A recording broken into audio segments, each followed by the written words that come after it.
Your mother tried her best. Okay, ladies, I am back, and today, oh yeah, I'm going there. We're talking about our mamas. We're talking about parenting and our own childhoods and how this makes an impact in who we are. So if you haven't registered already, do not forget about the 5-day unchallenge. mamasincontrol.com/challenge. It is happening Monday. So when you register, you will get the workbook. So head on over to mamasincontrol.com/challenge. Check out the video. There's a video on that page. It is 100% free, and you're going to want to register, even though you can watch the challenge free on Instagram at Mom is in Control.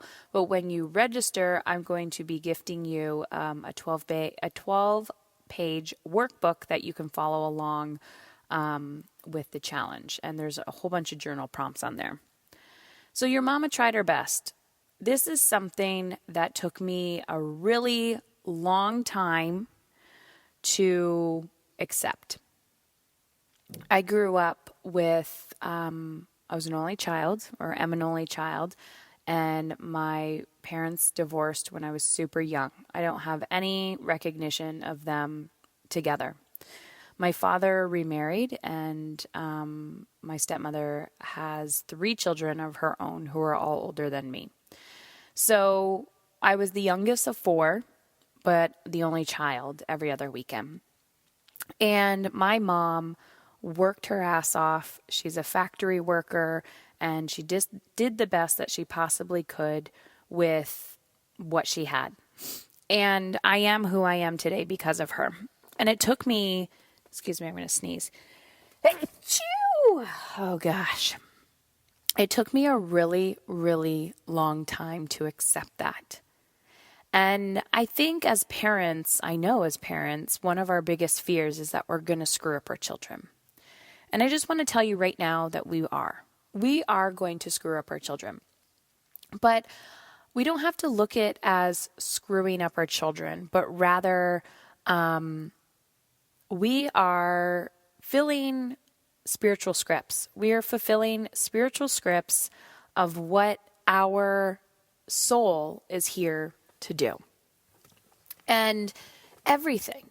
I go right down to podcasting and wanting to empower women and wanting to make a difference in the lives of children, emotional intelligence, fulfilling our purpose. These are all things that, the women before me in my family lineage did not embody. There was no female empowerment. It was very lack mindset in a sense of not enough and shame and guilt and overwhelm and working really, really hard to achieve what you want. That notion that giving to yourself is selfish. And so today I just want to invite you to think outside the box and to get uncomfortable, incredibly uncomfortable, and to challenge yourself into believing who you are as a mother and how you got there. I have so many friends and colleagues and people that I've, spoken to over the years. And sometimes what is holding them back is that voice from their mother, that voice from their parents. And another thing that we also don't take into consideration is that mothering, the act of mothering, is a female role. And so what happens when we don't have that female role model in our life? What happens when, we have this sense of mothering, this lack of nurturing in our life? It doesn't mean you have to over-nurture, which is something I see too. People who are trying to overcompensate for their mothering end up, or their lack of mothering that they had as a child, end up over-mothering their children to the point where their kids don't know how to wipe their own ass. They don't know how to get up in the morning. They don't know how to self-motivate. And there's this vulnerability that if I back off, if I allow my children to gain some independence, am I going to become my mother? And there's this sacredness in there.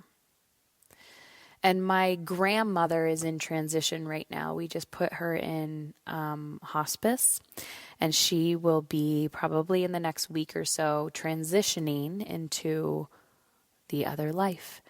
And this is actually a really interesting time because my grandmother was around 30 years old when she was diagnosed with cancer, and she's now 87.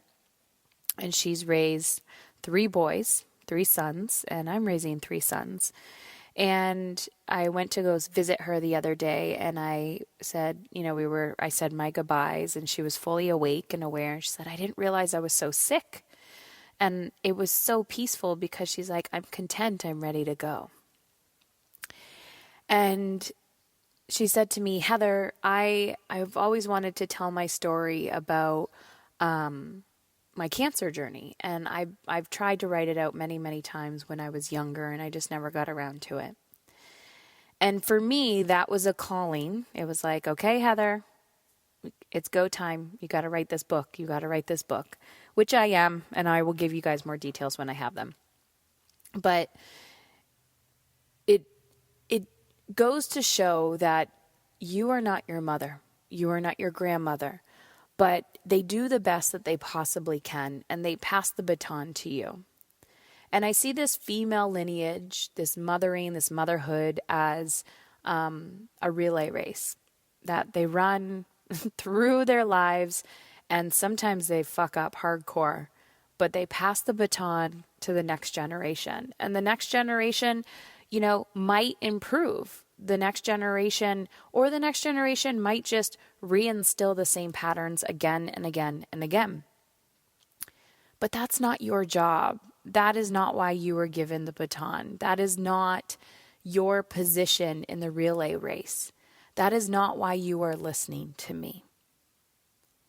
You were put on this earth at this time, gifted these children who drive you crazy, who are rocking you to your core, who are challenging you to do the personal development work needed in order to feel in alignment in your life and become the greatest version of you.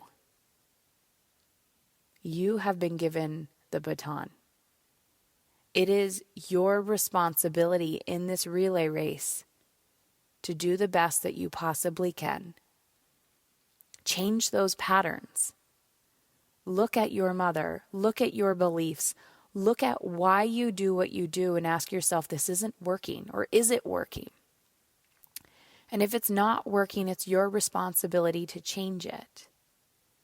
We can't blame our parents, even if they were the worst fucking parents in the entire universe. We cannot blame them for things that they can no longer control. The second you left their house was the second you had 100% control over who you become. Yes, the subconscious and the beliefs and generational trauma is a real thing. It is a real thing that you have to overcome. You were gifted this baggage to let go.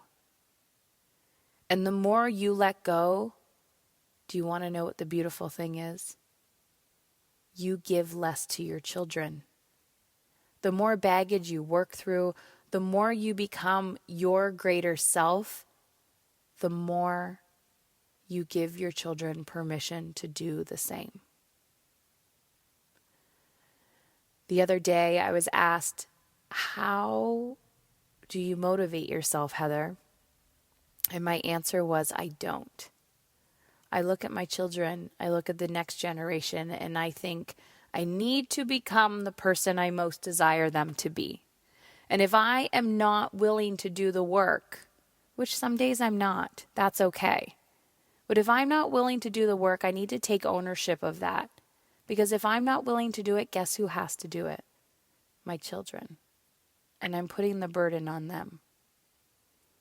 So the more empowered you are, the lighter you are, the more in alignment, the more alive you feel, that is the greatest gift you will ever give to your children.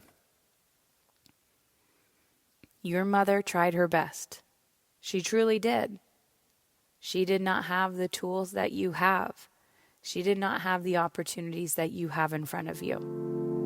So make her proud by becoming your best self.